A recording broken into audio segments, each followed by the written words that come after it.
Dr. Samia Suluhu Hassan, Rais wa Jamhuri ya Muungano wa Tanzania, kwa mapenzi yake makubwa kwa Watanzania na hasa wana Mvomero.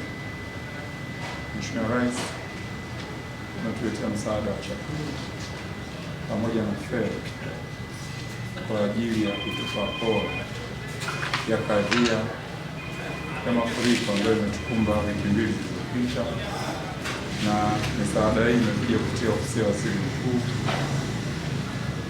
na tumeipokea wilani kwetu kama taarifa ilivyosema, kwa zaidi ya tani 79 pamoja na fedha shilingi milioni 67. Pia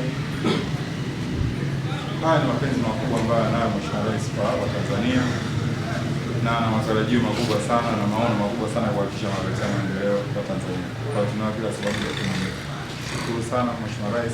Na swala la mafuriko ni swala la watu wote, halina mtu maalum. Mtu yoyote inaweza likamtokea kulingana na mabadiliko ya tabia nchi. Kwa hivyo endelee kumshukuru sana Mheshimiwa Rais, lakini kama alivyotangulia watu endelee kuchukua tahadhari. Umewekwa utaratibu wa namna wa kugawa hii misaada na hiki chakula. Nilikuwa naomba utaratibu huo uzingatiwe. Wale watu wote kwenye mamlaka ya kusimamia zoezi hilo kupitia ofisi ya mkurugenzi, nilikuwa naomba utaratibu huu uzingatiwe. Mtende haki, muhakikishe wale ambao wanahusika kwa ajili ya misaada hii. Mkumbuke misaada hii imeletwa kwa lengo maalum la kuwasaidia watu ambao wamepata kadhia hii na changamoto hii. Naomba misaada hii, na hiyo ndio dhamiri ya Mheshimiwa Rais, misaada hii iende kwa wahusika. Sitojisikia furaha nikisikia kwamba zoezi hili dogo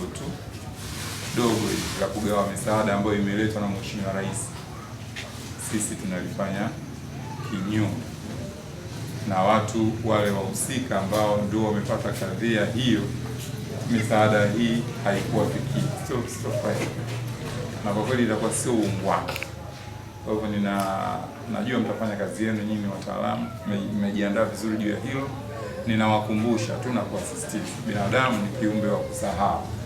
Kwa hivyo mimi nawakumbusha na wasisitizeni, hakikisheni misaada hii inafika kama vile dhamiri ya Mheshimiwa Rais alivyokusudia, kuwapa pole wananchi hao na kuwafanya warudi sasa katika shughuli zao za kawaida za kila siku.